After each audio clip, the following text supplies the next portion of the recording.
Welcome to A Pint with Seaniebee, coming to you from New York again. As you know, those of you who are regular listeners, we have a sponsor in New York, Houndstooth Pub and Stitch Pub, owned by my friend Nick Cohen. Go in and ask Nick for a pint and mention my name and you'll get a free pint, even if I'm not there.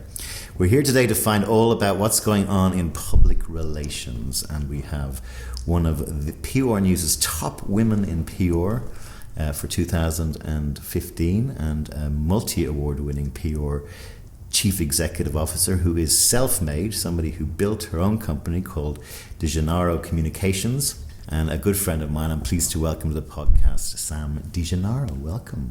Hi, Seaniebee. Thank Congratulations on your big award. Thank you so much. Were you excited? I was. It's always excited. I spend so much time nominating clients for awards that every once in a while when I get one of my own. And what was it exactly? Were the top 50 women? Or? Yeah, it was the top 50 women in the PR industry as selected by a major trade publication, and have no idea how I made it happen, or how it happened, but it did.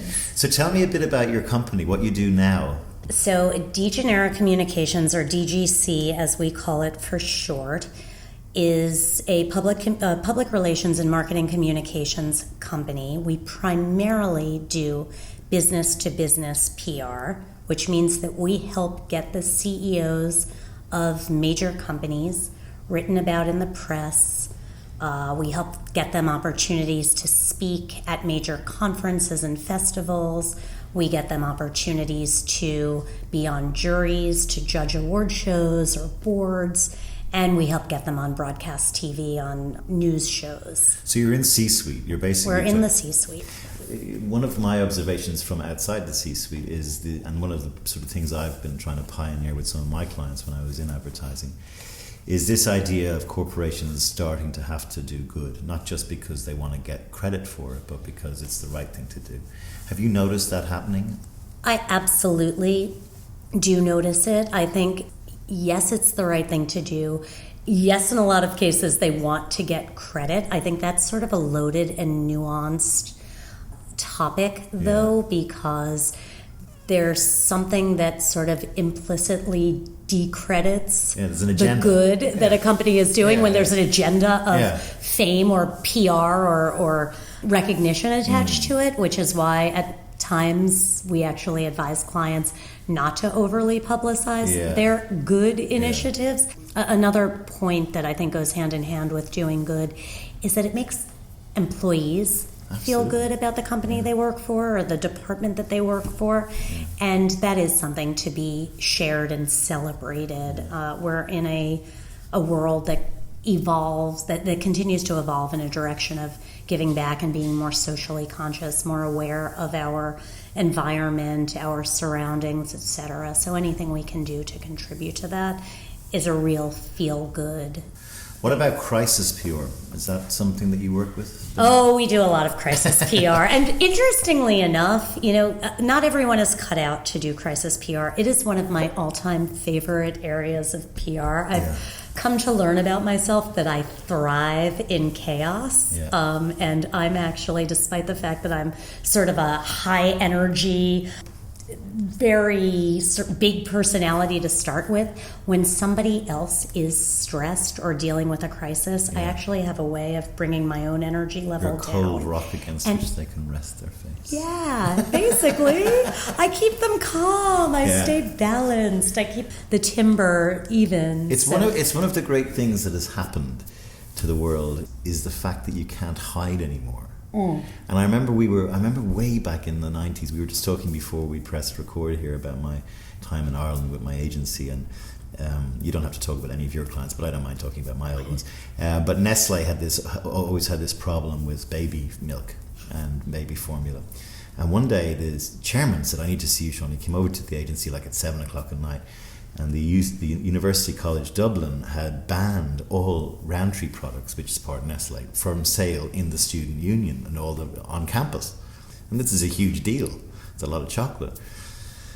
And again, 93, pre-internet, pre-anything, it was like, how do we shut this down? But today, you just can't. I mean, it's just out there, and movements can start, and it comes back to the thing in life, honesty, right? And authenticity. And I know that's sort of a hackneyed word, but it's such an important word. Yeah. And with the proliferation of social media, like, you can't shut things down. It really is. But he said to me, that he was a lovely man, the guy, the chairman of our Irish Nestle, and he said, what can we do about it? And I said, well, first of all, are you doing this? And he was like, well, no, we're not, but our company might be. I said, well, if you're doing this, then you have to tackle it head on, and you've got to stop doing it. Sounds like you're a crisis counselor yourself, well, Mr. Boyle. That was my only real take. It's amazing how, as well, while people think public relations and advertising is very similar, it's quite different in my view. I very rarely got to work with the PR people that closely, and it is very different. I mean, advertising is the business of paid media. You're actually buying media space, and therefore you can push whatever message you want to push, whereas PR is earned media. And the message that you'd like to push is only as good as what a journalist hears in it and believes in it, which is, that speaks to the importance of honesty and authenticity. And in turn, the message is written in the journalist's point of view. So it actually is quite different. Taking that segue in journalism, what about the thinking that says because the newspapers and journalists are under so much pressure and things are getting flimsy in terms of depth of coverage? I mean, my view is we're a soundbite culture now. We're not getting these big 140 characters. We are. And you hear anecdotally newspapers just taking press releases because they don't have the staff to either dig, interview, get their own point of view on, and just printing them. Is it easier to get trade puffery like that into newspapers than it used to be? Here's how I'll answer that. There are more outlets and more places to get coverage than there ever were in the past. In the past, there may have been 5 reputable publications that people would want to be in. The Wall Street Journal or the Financial Times or Fortune or Forbes, for example. Now there are a gazillion places to go. However, is it easier? Not necessarily. There are some real ghetto outlets that will publish anything, but classically trained journalists or any news organization with any level of credibility is not going to they're not going to publish junk. They will want merit-based content, real substantive content. Where do you see the future of the newspaper? Well, I'm a bad one to ask because I am a traditionalist and I love holding my print newspaper. I really do, sipping my cup of coffee and like opening that big old-fashioned newspaper up. So I really do hope that the newspaper lives on in perpetuity in its print form. That said, we've seen an evolution. We've seen the newspaper go from being really, really thick to thinner in recent years because ad sales and advertising revenue has migrated a lot online. We've seen newspapers go from having only hard news on the front page and particularly above the fold to now having all sorts of in-depth exposés and profiles and bigger picture exploratory pieces and series. I think the future of newspaper journalism will be partly digital and really deep content. 2 minutes ago you were talking about the fact that content isn't as deep. I actually think we have bigger opportunity to get deep online because there are so many layers. You could layer in multimedia, you can layer in slideshows, you can layer in video, you can layer in depths of content. I do think that the newspapers sadly will continue to shrink in their initial print format. It was interesting. We were in the middle of Oscar season and I watched Spotlight last week, which was, I think, the Boston Herald or whatever. But I mean, that was a story about journalism, but it's also a story about an editor giving a team of 3 or 4 paid employees a year to write a story. And once that story appears, as they say, it's chip shop paper the next day. The beauty and the value behind the tales of in-depth journalism seems to have been watered down And it worries me. I love that you have that sort of optimism about it, because it's clear that we need to have it. As a society, we need to have some guy with a notebook digging into what's going on. I did say that there's an importance for classic journalism. I didn't really mention that you're right. There are some butchered, ghettoized sites out there that run with junk and don't fact check and are so sloppy, and it really is a brave new world of journalism and of breaking news. I mean, Twitter is every bit as much a competitor to some of the major news organizations.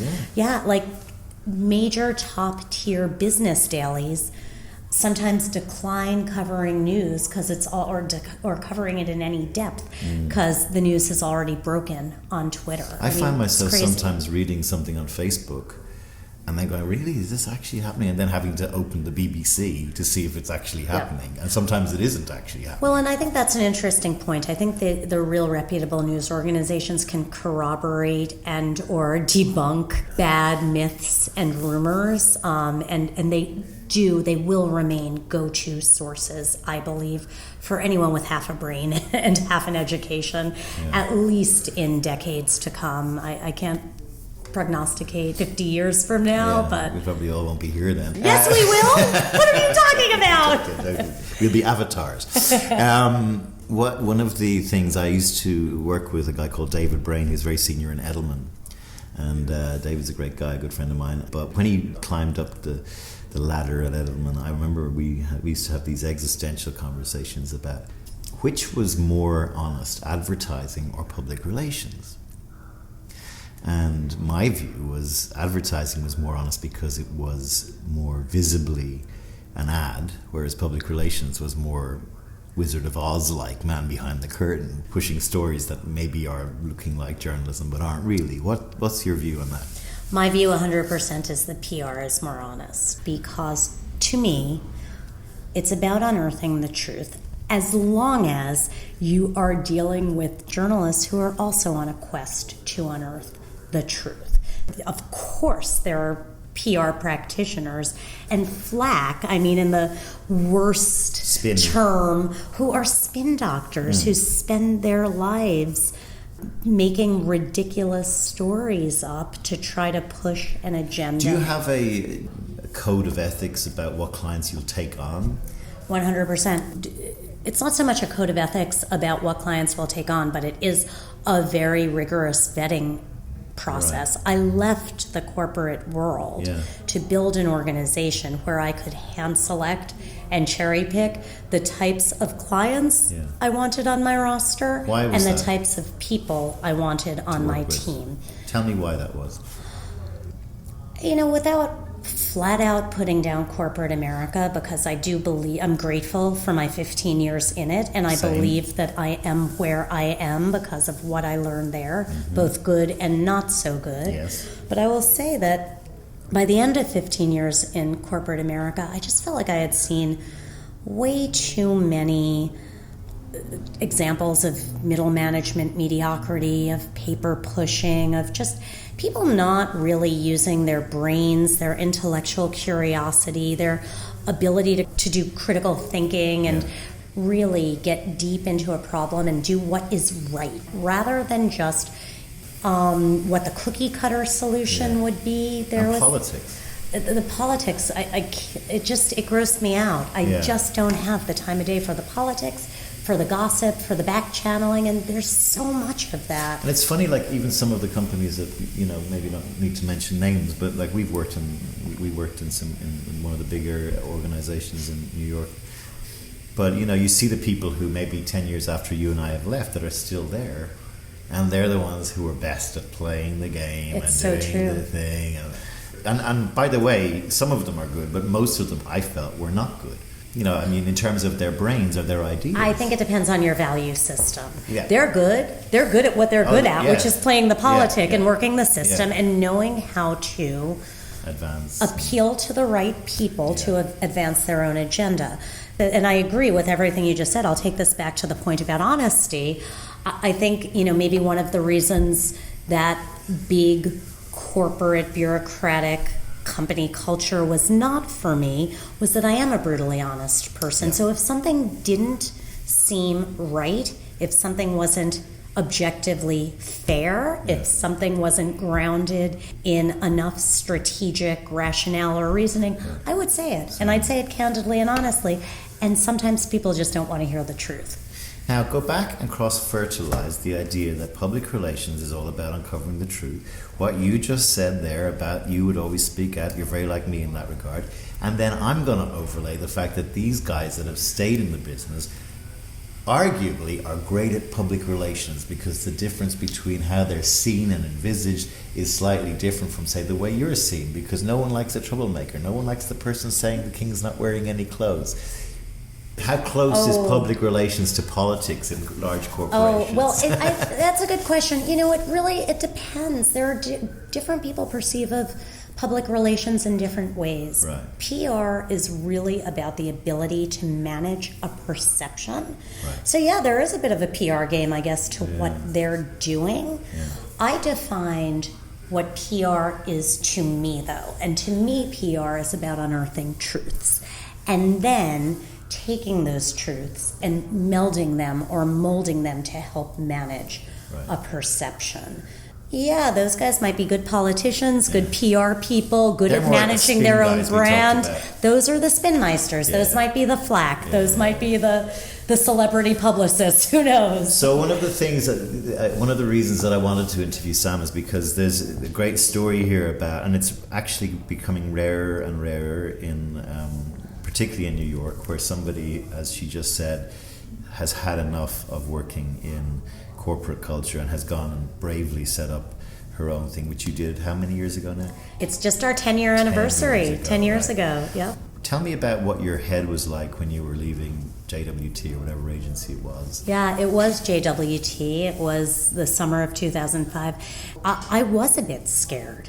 I'm typically a fearless person, but I knew that I would be walking out of a secure job, a secure salary, an expense account, and a team, and starting something from nothing. And I will tell you, it probably didn't help that I've got two baby boomer parents who are children of immigrants from Italy and worked really, really hard to sort of make money, etc. And the concept of me leaving a stable job and doing something from nothing was scary to them. I had the same. It's interesting because even though my parents have so encouraged me to follow my dreams all throughout my life, when it really came down to the wire about leaving well-paid job, respectable job, they thought I was crazy. So where were they from? Where were you brought up? So I'm from New York. Right. I grew up in Rockaway Beach, Queens, a small peninsula about 30 miles outside of the city. My grandparents are from Italy. My dad's side from the south, my mom's side from the north. No jokes about the north and the south. They were not from a lot at all. Yeah. They fled, emigrated to New York through Ellis Island, and we did not come from anything. So I will say there's an element of self-made in each of my parents, and maybe I just replicated that, but I replicated it in a very different sort of way. Do you think that gene carries, though, that you like, even though you were saying you were afraid, were you... Because the Irish was similar, you know, we all came in, Irish and Italians built New York. Yep, you know? yep. Do you think that gene carries? I think it's a bit of nature, a bit of nurture. My parents didn't want to have to see me suffer potentially through starting a business and starting from nothing with no salary. What did they do? They were both teachers. My dad was an entrepreneur, so he was a teacher with the New York City Board of Ed, as my mom was.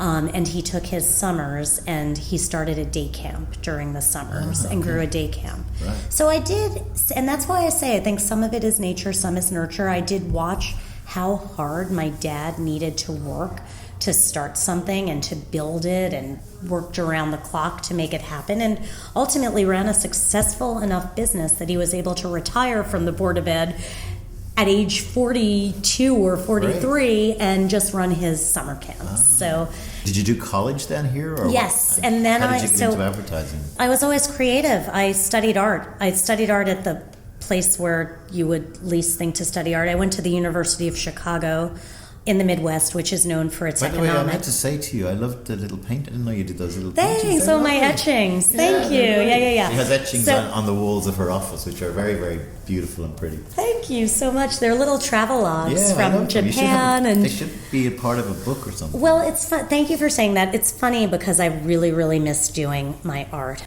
Paint to canvas and hands and clay and that sort of stuff. I'm a very tactile you're going, you'll be person. able to retire. Yeah, maybe just like my dad. You never know. You never know. So to answer your question, where did this all come from? So I was born and raised in Queens. I went to high school in Brooklyn at a school called Poly Prep that I'm still actually very involved in from an alumni standpoint. Moved on to Chicago for undergrad, and when all of my friends were studying economics, which is what the school is known for, I decided to study fine arts, studio art, design, etc. I was one of 3 people in my graduating class to graduate with that major.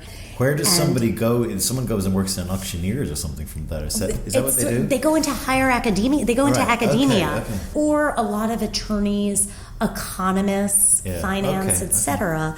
So I didn't know what to do with myself, and all I knew was that I was creative, I was very liberal-minded, very artsy-fartsy, and I wanted to be around people like me. And somebody, just in talking to people, someone said, "Oh, you'd like the ad industry." I had absolutely no idea what the ad industry was about, but I moved home after I graduated from school in June of '92, and I went to a headhunter and said, "I want to get into advertising."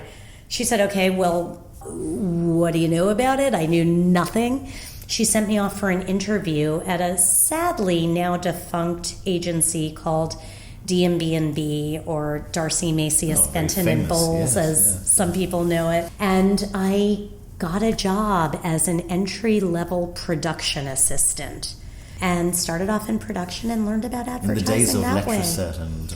Except that unfortunately what I was doing, like as an assistant producer and cost control manager, you're writing I was triple bidding the cost of productions, and it was a lot of numbers, and it wasn't really my thing. But you know what? It showed me what being at an ad agency was about and was like. Well, and I've got agency. A big agency. And you know, I sat here and poo-pooed corporate America, but I will also, and that's more because I'm a rebel and I'm sitting on the other side of it now, but I loved my years in corporate America. I would say this. I think DMB&B, Ogilvy, JW, a lot of these companies back in the 60s, 70s, and 80s were not like what they are today. One of the things that happened was the money guys got involved and pigeonholed it and sucked the soul out. That's actually my exact term. When people say, and I haven't said it yet on this podcast, but when people say, well, why did you leave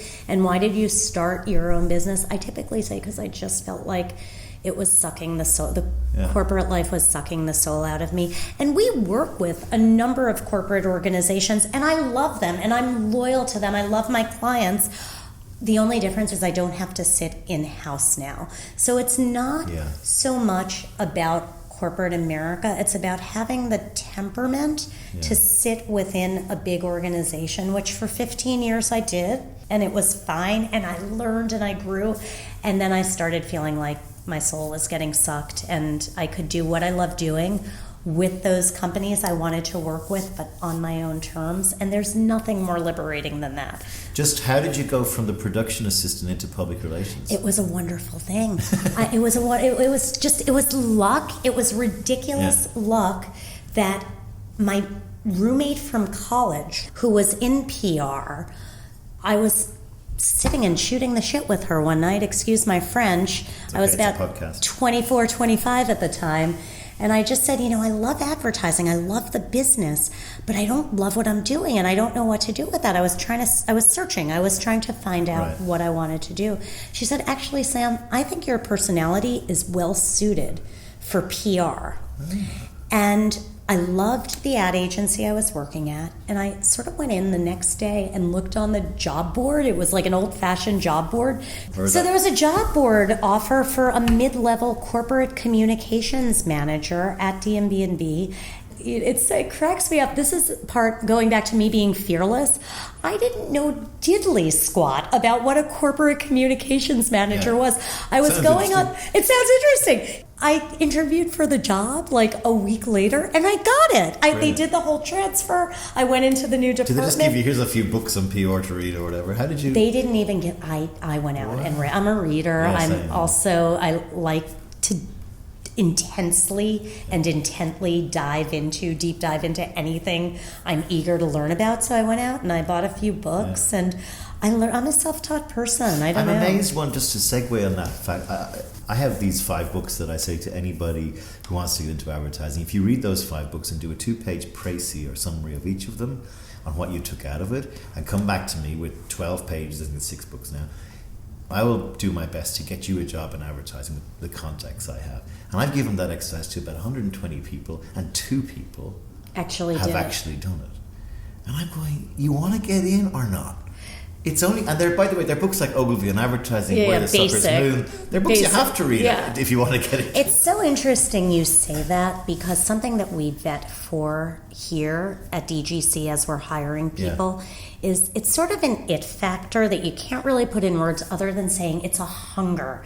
It's a hunger and chops and desire to just learn and grow and self-development and intellectual curiosity, and not everyone has it. No. And you can in sort of a Malcolm Gladwellian sort of blink way. That's one of the books. You can, is that true? That's so funny. You can tell within 30 seconds of talking to a person whether their mind works in a way that they're going to be able to synthesize complex information and really take on lots of big... Your job and my job are not dissimilar in the sense that I need writers, and I need curious writers. Mm-hmm. I ask people for interview to bring in 4 things they've written that are interesting, right? These are guys and girls going for 150 grand a year jobs. And they bring in a 200-page deck they wrote for Citibank that's full of typos, and I'm like, this is the best thing you... I said, bring a poem, bring anything to... kids these days. You guys obviously can't see. I'm just sitting here nodding my head because I am flabbergasted and in total agreement with Sean, because it's true. And I don't even know that I want to say kids these days. It's not only the kids. It's a characterological... It's a type of person. What was it like taking that plunge and going, right, I'm going to do this, I'm going to set up my own company? And tell me a little bit and briefly about what's happened. So it was scary as hell. In my very Seaniebee style, I did a little bit of an analysis, nothing formal, but I got inside my head and I thought, okay, I love what I do. I'm just not loving the environment at this point in time in which I'm doing it. So, do I go out and do I apply for other jobs? Sure, I could do that, but won't it be the same environment, even if I switch industries? But here's where I was creative. Here's where I put my creative brain on. At the time, I was interviewing for a bunch of full-time jobs, but there were 2 in particular that I really liked because they were similar enough to what I was doing that they give me a comfort level, but different enough that they gave me a sense of challenge. One was at a global media agency called Zenith Optimedia, and the other was at an independent communications marketing services agency called SS&K. They were each recruiting for a full-time in-house head of corporate communications, and I decided to be the creative entrepreneur that I am and pivot on them and say, I'm actually considering going out on my own. Is there any chance you would consider outsourcing this role? You'll get me. It'll be cost efficient for you because you don't have to pay me a full-time salary. You will be a launch client for a business, and I will be forever indebted to you for that, etc. And I was hoping that out of the 2 of those, one might say yes, and they both came back to me and said yes. And there I had it, like within the course of a week. Right. I had 2 launch Foundation clients for a new business, and that's how the business launched. Did you think it would ever, like, so you now have 40 people, which is that's a pretty big PR I've company, right? Yeah. What's the end game? Is there one? Do you have a plan? Actually, you know what? I will go into endgame, but I will actually make one other point because I think it's a tip. I've always lived my life with some core values, some personal values and principles that are important to me. Yeah. And while I love solitude, I also love team. Okay. And I knew that if I was going to leave and start my own business, that I would want to do so as a team. Right. So I decided right out of the gate that I wanted to forego my own salary and use that to hire a person. Okay. And that set me up and freed up my time enough that I was able to grow the business from the get-go. It wasn't... Never heard anyone do that. I've heard people not take salaries, but the logic... It was a behind little is very bit of a clever. risk. What do you say to your younger self who was just coming out of fine arts? Oh yeah, I've got to answer that, and I didn't answer the end game. The end game is to be happy and to work with people I love working with, and I've got that team now, and I'm delighted with them. What do I say to my younger self coming out of fine arts? I say to my younger self, be fearless and never let anyone quash your voice or your desires. If you feel something in you and it's true to who you are, you also have to know yourself. Know yourself. Spend time with yourself. And when you know that something is right for you, gun at it. Go for it. Be fearless. Don't lose your voice. Speak up. And the rest will follow. That fearlessness will open up crazy opportunities. And I'll say, yes, I'm fearless in a lot of ways, but yeah, I've got fears as well. When I left Chicago in 1992, one of my best friends was from Barcelona, and the Olympics were in Barcelona that summer. And she invited me to go spend the summer with her family, and we could volunteer at the Olympics. And I was afraid to take 2 months without any money and any salary and without a job. And I forewent. Wonderful, wonderful opportunity. And everything in my gut said I wanted to be there, I wanted to do it.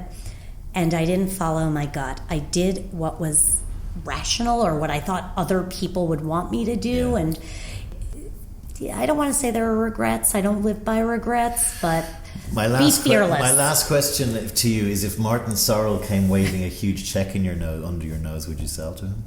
Oh, you're killing me, Seaniebee. I would have the conversation. You would have the conversation. I would have the conversation. Business is business. Yeah. I mean, I left the corporate world to be independent. Yeah. I don't know that I would want to give up my independence, but business is business, and I always keep an open mind. Seaniebee, I hope that you never sell to corporate America and that you keep pioneering this lovely thing that you're building here, and I really appreciate you coming on the podcast. It was great having this chat with you. I knew you'd be great on it. And also, Seaniebee has a pint with Seaniebee kind of rhymes. Yeah, and thank you, Seaniebee. I love it. This was so much fun. Thank you. Bye. Bye.